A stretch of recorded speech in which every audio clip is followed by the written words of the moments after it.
अस्सलाम वालेकुम क्लास। आज जो है हम रिमेनिंग जो आपका सोशल इंटरेक्शन का रिमेनिंग पार्ट था वो स्टडी करेंगे। आज हमने पढ़ना है reality building class and culture. सबसे पहले इसमें चीज़ आती है our social background affect what we see, मतलब जो हमारा सोशल बैकग्राउंड होता है उस वही हम जो चीज़ हम देख रहे होते हैं वो उसका अफेक्ट हमारे ऊपर होता है। किस तरह होता है? अब फॉर एग्ज़ाम्पल जैसे कि मैंने क्लास में भी एक बार बात की थी कि एक स्टूडेंट है, ठीक है, वो ऐसे सोशल बैकग्राउंड से आती है जहाँ पर शलवार कमीज़ दुपट्टा मतलब एक ऐसी टाइप की ड्रेसिंग है वो कैरी करनी होती है। तो अगर वो किसी स्टूडेंट को देखे कि जिसने जो है बाहर आएगी, ठीक है, और उसने कोई ऐसी लड़की देखी है जिसने जो है ना पैंट जीन्स, ठीक है, और साथ में शर्ट पहनी हुई है, या टीवी वगैरह पे कोई शो वगैरह चल रहा है, ठीक है, तो वो किसी और कल्चर का जिसमें जो है ना हाफ ड्रेसिंग हुई हुई है, तो इस तरह का कोई चीज़ हुई हुई है तो वो उसे जो है ना काफ़ी डिफरेंट लगेगी, काफ़ी बुरी लगेगी, ठीक है। क्यों? क्योंकि यहाँ पर हमारे बैकग्राउंड का असर है। जो चीज़ हम देखते हैं वो हम अपने अपने जो सोशल बैकग्राउंड है उसके इफ़ेक्ट से देखते हैं, ठीक है, उसकी नज़रिए से देखते हैं। अब जो दूसरी पॉइंट है आपके पास, people build reality from the surrounding culture, यानी जो उसके सराउंडिंग में कल्चर चल रहा होता है वो उसी से रियलिटी को बनाता चला जाता है। मतलब कैसे बनाएगा रियलिटी को? अभी जैसे कि हमारे जो सोसाइटी है उसकी एक बहुत बुरी रियलिटी है ये जहेज़ का जो सिस्टम है, ठीक है। अब हमारे ये कल्चर चल रहा है सराउंडिंग में कि जब भी कोई बेटी ब्याई जाएगी तो उसका हमारा कल्चर है कि हमने उसे एक जहेज़ के रूप में एक बहुत बड़ी अमाउंट देनी होती है, ठीक है, उसके साथ एक बहुत बड़ा पैकेज सेंड करना होता है। अब ये हमारी जो ना क्योंकि ये हमारे सराउंडिंग में है तो ये हमारी सोसाइटी की रियलिटी बन चुकी हुई है। यानी अगर आज हम किसी को समझाने की कोशिश करते हैं कि जहेज़ एक लानत है, तो कोई भी पेरेंट्स ऐसे नहीं होंगे जो इस चीज़ को समझने के लिए तैयार होंगे। क्यों? क्योंकि उन्होंने इस चीज़ को रियलिटी समझ लिया हुआ है, ठीक है, कि अब ये यही चीज़ ऐसे ही हुआ है, ठीक है। फॉर एग्ज़ाम्पल इस तरह की रसूमात, ठीक है, या इस तरह की कोई चीज़ें जो शुरू से चलती आ रही हैं आपके सराउंडिंग कल्चर में, तो वो लोगों के लिए रियलिटी बन चुकी हैं, यानी अब वो उसी चीज़ को लेके फॉलो अप करेंगे आगे। अच्छा जी, अभी हमने एनालिसिस पढ़ना है ड्रामेटिकल जो एनालिसिस है वो देखना है, जिसमें हमने देखना है कि हम खुद को प्रेजेंट कैसे करते हैं, ठीक है, हम अपनी प्रेजेंटेशन कैसे करते हैं। अच्छा जी, इसमें हमारे पास सबसे पहले है कि the study of social interaction in terms of theoretical performance, ठीक है, यानी जब आपने जाना है किसी स्टेज पर परफॉर्म करने के लिए तो आप खुद को कैसे रिप्रेजेंट करेंगे, ठीक है, यानी आप जब थिएटर वगैरह में जाएंगे वहाँ पर जो आप परफॉर्मेंस करते हैं वो आपकी सोशल इंटरेक्शन होती है वहाँ पे मौजूद लोगों के साथ। तो वहाँ पे जो आपकी प्रेजेंटेशन होती है, ठीक है, हर बंदा जिस तरह अपने आप को प्रेजेंट करता है, इस चीज़ को हम बोलते हैं ड्रामाटोगोरिकल एनालिसिस, ठीक है, यानी अपने आप की प्रेजेंटेशन। अब उसमें क्या होता है, एक बंदे का माइंड लगा होता है, उसकी एफर्ट्स लगी होती हैं जिसमें वो अपने आप को प्रेजेंट करता है लोगों के सामने, ठीक है। ये इस चीज़ को जो है ना डिस्कस किया गया इसमें। ये जो इस बंदे ने ये जो आपके पास एनालिसिस दिया था इसका नाम है एरविन गॉफमैन, ठीक है, इसने ये एनालिसिस दिया था कि जब आप जो है ना किसी स्टेज पर किसी आपको पता है थिएटर के अलावा भी आपके पास बहुत सारे सोर्सेज आ गए हैं, ठीक है, आप टीवी देखते हैं, वहाँ पर देखते हैं। उसके अलावा अगर इस तरह की प्रेजेंटेशन की बात की जाए तो आप जो क्लास प्रेजेंटेशन होती है जिसमें आपने खुद को रिप्रेजेंट करना होता है, ठीक है, अपने वे में, इस सब चीज़ों को हम इसमें इंक्लूड कर सकते हैं, ठीक है। अब हम बात करेंगे कम्युनिकेशंस की। दो तरह की कम्युनिकेशन होती है, एक होती है नॉन वर्बल और एक होती है verbal communication. Non verbal communication क्या होती है कि जिसमें आप मुंह का इस्तेमाल नहीं करते, यानी आप मुंह से कोई भी चीज़ बोलते नहीं हैं, ठीक है, बस जस्ट अपने जो है ना फेशियल एक्सप्रेशंस, गेस्चर्स, ठीक है, इन सारी चीज़ों को यूज़ करते हैं अगले बंदे को अपनी बात समझाने के लिए, ठीक है। हम ये जो टाइप ऑफ कम्युनिकेशन है ना, ये आपने नोटिस किया होगा घरों में बहुत ज़्यादा तादाद में यूज़ होती है। जब कभी मेहमान आए हो तो जो मम्मीज़ होती हैं वो इस टाइप की कम्युनिकेशन यूज़ करती हैं, हाथ के इशारे और आंखों के इशारे से जो है ना काफ़ी कुछ समझा दिया जाता है।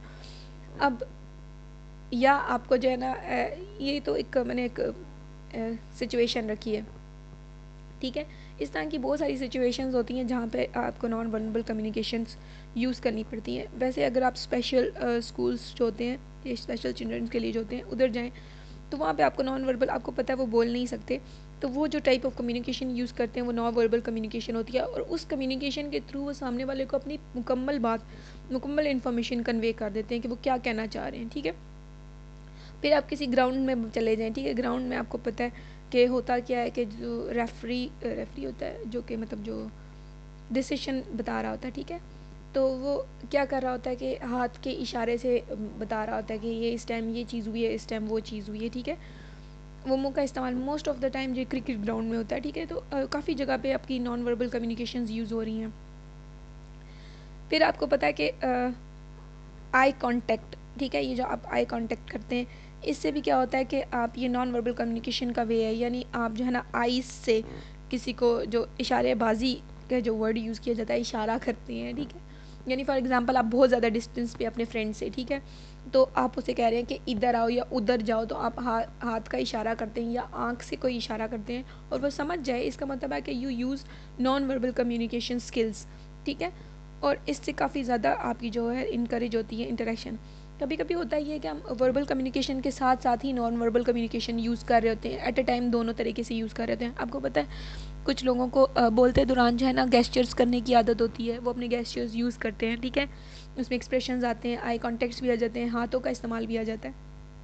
ठीक है, उसके अलावा आपने देखा होगा कि हम जो हैंड्स हैं अपने, उनको यूज़ करते हैं, जो है ना आप थम्स अप, ठीक है, कि आप किसी को बोल देते हैं कि जी you did very good job. ठीक है, थम्स डाउन यानी आप उसको बोल रहे हैं कि आपने बहुत बुरा किया है। ठीक है, उसके अलावा ये बहुत तरीके से यूज़ होता है, इंसल्ट करने के लिए भी यूज़ होता है। ठीक है, पाकिस्तानी तो खैर नहीं, जो आपके एशियन कंट्रीज़ हैं उनमें बाकी भी काफ़ी चीज़ों के लिए इनका इस्तेमाल किया जाता है। ठीक है, आपको पता है कि एक हाथ से आप काफ़ी चीज़ें अगले बंदे को समझा सकते हैं।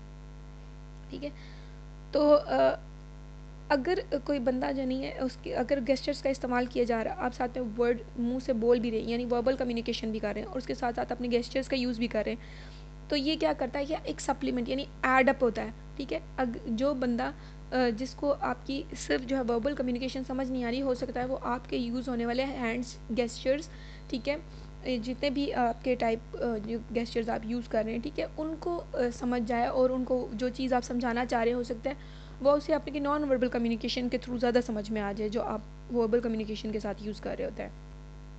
ठीक है, अच्छा जी, ऐसी इसमें नॉन वर्बल कम्युनिकेशन में आपके पास वॉइस, वर्ड्स, फेशियल एक्सप्रेशंस, ठीक है, अब आपने नोटिस किया होगा, ठीक है, जब फेशियल एक्सप्रेशंस आप दे रहे होते हैं, अब नोटिस किया होगा जब आप किसी के साथ बैठे होते हैं ना, कोई आपसे इस तरह की बातें कर रहा जो कि आपको जो मतलब जो वो बातें कर रहा है वो आपको बोर कर रही हैं। ठीक है, जो आपको समझ में नहीं आ रही, या आप बोर कर रही हैं, या आप इंटरेस्टेड नहीं है, ठीक है, तो आपका एक फेशियल एक्सप्रेशन बन जाता है। ठीक है, तो उससे क्या होता है कि उससे क्या होता है कि जो अगला बंदा है, ठीक है, वो समझ आता है कि आप जो है ना इस चीज़ में इंटरेस्टेड नहीं है, आपके फेशियल एक्सप्रेशंस बता दें। ठीक है, उसके अलावा अगर नॉन वर्बल जो कम्युनिकेशन वेज हैं वो यूज़ किए जाते हैं, ठीक है, कि कोई बंदा है ना वो झूठ कब बोल रहा है, यानी आप उसके वॉइस से अंदाज़ा लगा सकते हैं, ठीक है, वर्ड्स से अंदाज़ा लगा सकते हैं, जो वर्ड्स यूज़ कर रहा है। ठीक है, वो वर्ड सच्चे सच्चे यूज़ कर रहा होगा, लेकिन आपका नॉन वर्बल कम्युनिकेशन का वे किस तरह वो बन जाता है, यानी आप उसको समझते हैं, उसके वर्ड्स बोलने के स्टाइल को देखते हैं कि वो किस तरह बोल रहा है, उसके साथ उसके बॉडी फीचर्स देखते हैं कि वो बॉडी फीचर्स कैसे यूज़ कर रहा है। ठीक है, तो या वो अटक अटक के बोल रहा है, ठीक है, जो वॉइस है उसकी वो बता देती है, साथ में जो फेशियल एक्सप्रेशंस है वो बता देते हैं, बॉडी एक्सप्रेशंस बता देते हैं कि वो झूठ तो नहीं बोल रहा है। इस तरह हम किसी के झूठ को भी स्पॉट आउट कर सकते हैं। अब बात करते हैं हम जेंडर एंड परफॉर्मेंसेस की। ठीक है, वुमेंस को जो वुमेंस हैं ना वो लेस सोशलाइज होती हैं आपके मेन से ज़्यादा, क्योंकि आपको पता है मेंस 24 घंटे जो मेल्स हैं वो बाहर होते हैं। ठीक है, तो उनका जो सोसाइटी के साथ इंटरेक्शन है वो बहुत ज़्यादा है एज़ कम्पेयर टू फीमेल्स। हमारी जो 50% होंगी फीमेल्स जो कि बाहर जाती हैं, ठीक है, और इंटरेक्ट करती हैं, जबकि मेल्स का जो 100% का अब मेल जो है वो 100% सारे मेल्स जो होते हैं वो बाहर जाते हैं, उनका इंटरेक्शन रहता है। ठीक है, तो ये ज़्यादा सोशलाइज होती हैं होते हैं आपके मेल्स। उसके अलावा वुमेंस जो है ना वो ज़्यादा सेंसिटिव होती हैं, नॉन वर्बल कम्युनिकेशन की तरफ, ठीक है।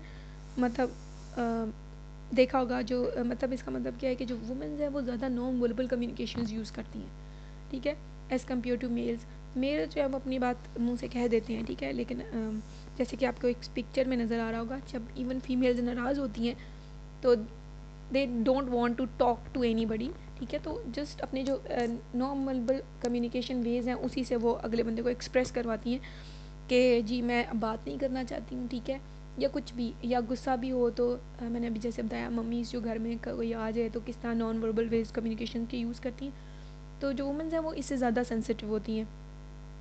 अच्छा जी उसके अलावा men typically command more space than women, आपको पता है ये बात तो क्लियरिफाई हो रही है इसी पॉइंट से कि मैन जो है क्योंकि उनका सोशलाइजेशन ज़्यादा है, ठीक है, वो कम्युनिटी में ज़्यादा है, वो वर्क ज़्यादा कर रहे हैं, उनका वर्क स्पेस से हर चीज़ से उनका लिंक ज़्यादा है, ठीक है, तो उनके लिए जो कमांड स्पेस है वो भी उनके लिए ज़्यादा है।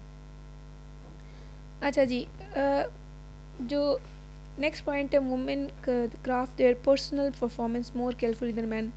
यहाँ पे बात की गई, देखें जब वुमेन को कोई टास्क दिया जाता है ना वो उसको ज़्यादा केयरफुली करती हैं, ठीक है, वो इस चीज़ से लेकर सेंसिटिव होती हैं, ज़रा रिस्पॉन्सिबल होती हैं, ठीक है, एज़ कम्पेयर टू मेल जो है ना वो फीमेल ज़्यादा रिस्पॉन्सिबल होती हैं, तो वो अपना टास्क जो है वो ज़्यादा केयरफुली परफॉर्म करती हैं दैन मेल्स, ठीक है। अच्छा जी अब बात करते हैं हम आइडियलाइजेशन, एम्बेरसमेंट और टैक्ट की।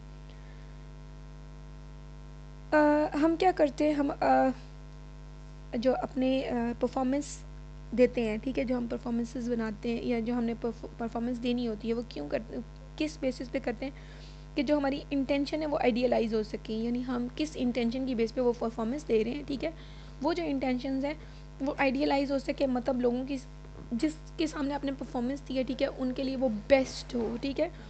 तो ये जो अरविंद गॉफमैन है वो ये कहता है, ठीक है। इसमें होता ये क्या है कि हम जो है ना अगले को जो है ना सिर्फ कन्विंस करना चाहते हैं, इसमें हमारे कोई सेल्फिश मोटिव्स नहीं होते, हमारे कोई खुद के इसमें कोई बेनिफिट्स नहीं होते कि हम अपने लिए कुछ करवाना चाह रहे हैं या निकलवाना चाह रहे हैं, कोई काम निकलवाना चाह रहे हैं इसलिए हम कन्विंस कर रहे हैं, ठीक है, वो इस तरह का कोई काम नहीं होता। परफॉर्मेंस के थ्रू सिर्फ हम लोगों को कन्विंस कर रहे होते हैं, हमने उन्हें कोई इंटेंशन आइडियलाइज़ करवाने होते हैं, ठीक है, उसमें हमारा अपना कोई बेनिफिट नहीं होना चाहिए, ठीक है। अच्छा जी एम्बैरेसमेंट आपको पता है कि क्या होता है कि कभी आपकी जो परफॉर्मेंस है वो स्पॉइल हो जाए किसी भी रीजंस की वजह से, तो वो जो डिस्कम्फर्ट फीलिंग आती है उसको हम बोलते हैं एम्बैरेसमेंट, ठीक है। टैक्ट क्या है कि टैक्ट जो है वो एबिलिटी है जो डिस्क्राइब करती है लोगों को कि वो कैसे देखते हैं, ठीक है, मतलब हर बंदा खुद को किस नज़रिए से देखता है, इस जो एबिलिटी है इसको हम बोलते हैं टैक्ट, ठीक है। तो दूसरे लफ्ज़ों में मैंने बोलेंगे कि जैसे हेल्पिंग समवन सेव फेस, ठीक है, यानी जो बंदा है, ठीक है, उसको खुद को नज़रिए देखने का नज़रिया और होता है, लेकिन अगर सामने वाले से पूछा जाए ना, कभी अगर आप फ्रेंड में बैठे हो तो आपकी बातचीत हुई हो सकता है आपके लिए आप खुद अपने लिए एक आइडियल पर्सन हो, लेकिन जैसे आप सामने वाले को बोलेंगे कि यार मुझ में कोई गलती निकालो या मेरे बारे में बताओ, तो आपको अलग पॉइंट ऑफ व्यूज़ देखने को मिलेंगे, ठीक है, ठीक है। तो ये वो चीज़ है जब लोग आपके बारे में बताते हैं वो जो पॉइंट ऑफ व्यूज़ है वो डिफरेंट होते हैं, ठीक है। तो इस तरह अगर आप वो आपको बता रहे हैं, ठीक है, और इस के मतलब ये आपकी गलतियां हैं, तो वो जो है ना बंदा वो अपने आप को जो है ना कुछ जो लोग होते हैं वो अपने आप को क्या कर लेते हैं, इम्प्रूव कर लेते हैं, ठीक भी कर लेते हैं, ठीक है। उसके अलावा ये किसी भी बंदे की जो सेंस है कि हमने क्या करना है, ठीक है, कैसे हमने अपने रिलेशंस को मेंटेन करने के रखना है दूसरों के साथ, और हमने झगड़ों से बच के रहना है, ये जो बंदे की एबिलिटी, यानी वो खुद को किस तरह देखता है, यानी मैं फॉर एग्जांपल मैं अपनी ये बात करती हूँ, ठीक है, टैक्ट क्या है कि मैं अपने आप को कैसे देख रही हूँ, ठीक है, मैं क्या हूँ, ठीक है, और मैं अपने आपको देखने के साथ साथ मैं ये देखती हूँ कि मैंने क्या करना है, कैसे करना है, अपने से जुड़े रिलेशंस को कैसे संभाल के रखना है, और कोशिश करनी है कि मैं जो है एग्रेसिव ना हूँ, ठीक है, अगले बंदे की बात जो है वो सुन लूँ, अवॉइड कर दूँ और लड़ाई झगड़े से बची रहूँ, ठीक है। ये जो चीज़ें हैं जिसको मैं हैंडल कर रही हूँ, इस तरह की जो सिचुएशन होती है इसको हम टैक्ट कहते हैं, ठीक है। अच्छा जी हमें किस किस तरह के इंटरेक्शंस डेली लाइफ में जो हमारे जिनके साथ इनकाउंटर होता है उसमें आप देख सकते हैं ह्यूमर होता है, इमोशंस भी होते हैं, लैंग्वेजेस भी होती हैं, ठीक है। कुछ डिफरेंट टाइम की चीज़ें हैं जो हम जिससे हमारा डेली लाइफ में इंटरेक्शन होता है। इमोशंस आपको पता है कि क्या है, कि फीलिंग्स है, ठीक है। किस तरह की फीलिंग्स हो सकती हैं? आप खुश हैं, एक टाइम पे आप सैड हैं, आप गुस्से में हैं। ये इस तरह की जो इमोशंस होती हैं ना, ये हमारी लाइफ में होती भी हैं और इम्पॉर्टेंट भी होती हैं। अगर एक भी इमोशन मिस हो जाए तो आप दूसरे इमोशन को फील नहीं कर सकते। फॉर एग्जांपल, एक बंदा वो सिर्फ खुशी है खुशी है खुशी है, उसको पता ही नहीं है कि गम होता क्या है, ठीक है। उसकी लाइफ में कभी गम ही नहीं आता, तो कभी भी जो उस खुशी वाली फीलिंग है उसको समझ नहीं सकता। हाँ, एक बंदा है, ठीक है, उसकी लाइफ में गम आया है, ठीक है, सैडनेस आई है और फिर उसको खुशी मिली है, तो वो जो खुशी की फीलिंग है वो उसको बहुत अच्छे से फील कर सकता है, उसको महसूस कर सकता है, ठीक है। फिर ये वैसे ये लाइफ का हिस्सा है कि एवरीडे लाइफ में ऐसा कोई बंदा नहीं है जिसमें से उनमें से जिनको इस तरह की ये जो फीलिंग्स है इनका इनसे इनकाउंटर ना हो उनका, ठीक है। अच्छा जी, हर जो ह्यूमन बीइंग है उनके कुछ बेसिक इमोशन होते हैं, ठीक है, और जिनको वो डिस्प्ले करते हैं किसी बेसिक वे में। आपने देखा होगा गुस्सा हर बंदे को आता है, लेकिन उनको डिस्प्ले करने का तरीका हर बंदे का एक जैसा नहीं होता। कुछ जो है ना वो ज़्यादा एग्रेसिव होते हैं, कुछ जो है वो लेस एग्रेशन शो करते हैं, ठीक है। अब सैड होने का तरीका भी आप देख सकते हैं। कुछ जो लगे सैड होने के बावजूद भी लोगों से बात कर लेते हैं, कुछ जो है वो सैड होने के बाद पसंद ही नहीं करते कि कोई भी उनसे बात करे, ठीक है। कुछ जो लोग जो है वो खुश होते हैं तो वो खुशी भी मतलब इतनी ज़्यादा एक्सप्रेस नहीं करते, लेकिन कुछ जो है हमने नोटिस किया होगा ज़रा सी खुशी मिलती है तो पूरा घर सर पे उठा लेते हैं। तो ये कुछ बेसिक्स इमोशन है और उनको डिस्प्ले करने का अपना एक अंदाज़ है, ठीक है। हर जो ह्यूमन बीइंग है उसका ये डिफरेंट होता है। अच्छा जी, फिर आपका लैंग्वेजेस, किस तरह की लैंग्वेजेस आप देख सकते हैं कि आप जो है ना लैंग्वेज होता है, सबसे पहले इसका काम क्या होता है, ये आपके जितने भी मीनिंग्स हैं, ठीक है, उनको कन्वे करता है। यानी अगर आप जो बोलते हैं, आप आते हैं कॉलेज में आते हैं, ठीक है, आपके पंजाबी फ्रेंड्स हैं, ठीक है, पहले तो आपको दो दो लैंग्वेजेस, कम से कम 2 से 3 लैंग्वेजेस से इनकाउंटर होता है आपका, ठीक है। फिर वो अपने लैंग्वेज में आपको हर मीन समझा रहे होते हैं कि ये चीज़ है, ये चीज़ है, ठीक है। तो ये डिफरेंट, उसके अलावा ये जो लैंग्वेज है ये आपको मैन और वुमेन दोनों को डिफरेंट वेज में डिफाइन करता है, ठीक है, डिफरेंटली। सबसे पहले power function of the language, फिर value function of the language and tension function of the language. ये 3 तरह में ना मैन और वुमेन दोनों को डिस्क्राइब करता है, ठीक है। आपको पता है पावर फंक्शन यानी कि वो किस तरह से बोल रहा है, ठीक है, उसकी क्या किस तरह की पावर यूज़ कर रहा है। वैल्यू यानी वर्ड्स का यूजेज कैसा है उसका। और अटेंशन फंक्शन यानी वो जिस जो वर्ड्स यूज़ कर रहा है कि वो इतने अट्रैक्टिव हैं कि वो सामने वाले की अटेंशन गेन करते हैं। तो ये मैन और वुमेन में दोनों में डिफरेंट होती है ये जो क्वालिटी होती है, ठीक है। ह्यूमर की बात करते हैं, ये जो है ना रियलिटी कंस्ट्रक्शन। अब ह्यूमर बेसिकली आप कहते किसने, जब हंसी मजाक, ठीक है, इसको आप जो है ना ह्यूमर कहते हैं। इसमें होता क्या है कि ना जो है ना दो डिफरेंट रियलिटीज़ के बीच में कंट्रास्ट पैदा करता है, ठीक है। यानी आप क्या करते हैं, आप जो डेली लाइफ रूटीन में क्या करते हैं, जो रियलिटीज़ कंस्ट्रक्ट करते हैं, ठीक है। यानी हम ह्यूमर में क्या कर रहे होते हैं, मजाक कर रहे होते हैं ना जब, तो हम कुछ न कुछ लोगों को आपने देखा होगा ये यूँ हो गया, ये यूँ हो गया, अगले बंदे को हंसाने के लिए कुछ भी बोली जा रहे होते हैं। आपको खुद को पता भी नहीं होता, कभी कभी आप किसी और की लाइफ में से ना एग्जाम्पलरी तौर पर बता बता के लोगों को हंसा रहे होते हैं, ठीक है। तो आप क्या कर रहे होते हैं, रियलिटीज़ कंस्ट्रक्ट कर रहे होते हैं, ठीक है। अच्छा जी, इसमें एक होती है आपके पास कन्वेंशनल और एक होती है नॉन कन्वेंशनल, अनकन्वेंशनल, ठीक है, ह्यूमर। अब कन्वेंशनल क्या होती है कि जो पीपल आपसे एक्सपेक्ट कर रहे थे, जो लोग आपसे एक्सपेक्ट कर रहे होते हैं किसी भी सिचुएशन में, ठीक है। और अनकन्वेंशनल कैसी होती है, जो अनएक्सपेक्टेड वायलेशन होती है कल्चर पैटर्न में। यानी होता क्या है कि ऐसा मजाक आपके साथ हो जाए जो आप एक्सपेक्ट ना करते हो, ठीक है, बहुत ही कोई घटिया किस्म का, ठीक है, कोई ऐसी चेंज आ जाए आपके कल्चर पैटर्न में जो आपके लिए बर्दाश्त के काबिल ही ना हो। यानी फॉर एग्जांपल आप सोचते हो कि ये चीज़ चल रही आ रही है। फॉर एग्जांपल कभी ये होता है कि हम समझते हैं हमारी फैमिली में ये चीज़ अलाउड है और हम सारी ज़िंदगी वही सोचते आते हैं, और जब हम सारा प्रोसेस कर लेते हैं एंड पे जाके हमें पता चलता है जी नहीं, दिस इज़ नॉट अलाउड, अब हम ये नहीं कर सकते। तो इस तरह का जो आ जाता है ना, चीज़ आ जाती है, इसको हम बोलते हैं अनकन्वेंशनल, ठीक है। अच्छा जी, उसके अलावा ह्यूमर किस तरह आता है आपके पास, ह्यूमर आता है कॉन्ट्रडिक्शन से, ठीक है, एम्बिग्विटी से जो चीज़ें क्लियर नहीं होती, डबल मीनिंग से, ये जो चीज़ें डबल मीनिंग रखती हैं, ठीक है, इस तरह की चीज़ों से क्या होता है कि आपके पास ह्यूमर क्रिएट होता है, ठीक है। जैसे कि आप देख सकते हैं कि आपने कभी ज़ेब्रा को जो है ना बाइक चलाते हुए नहीं देखा होगा, लेकिन हो क्या रहा है कि वो शेर से बचने के लिए बाइक चला के तो अपने आप को बचाने की कोशिश कर रहा है। दिस इज़ ह्यूमर, ठीक है, ये रियलिटी में एग्जिस्ट नहीं करता, ठीक है। तो ये कुछ चीज़ें हैं जो मैंने आपको बताई है, कॉन्ट्रडिक्शन, एम्बिग्विटी और डबल मीनिंग्स। ये जो चीज़ें हैं ना, यह आपका ह्यूमराइज करती हैं, ह्यूमर बनाती हैं।